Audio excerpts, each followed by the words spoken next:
In the name of God. Hello guys, today I'm gonna talk about drawing method,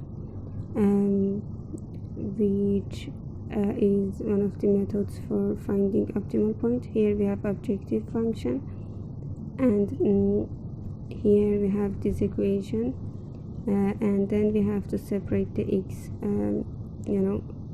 part and the y part, and we have to find optimal point for each of them separately. So for x part we have to draw its line, and then find the minimum cost of that line,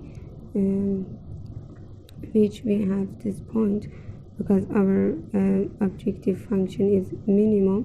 So we choose that point that minimizes the our costs in x-axis, and for y-axis too we have to draw its line and find the point that minimize our expenses, unlike the x part.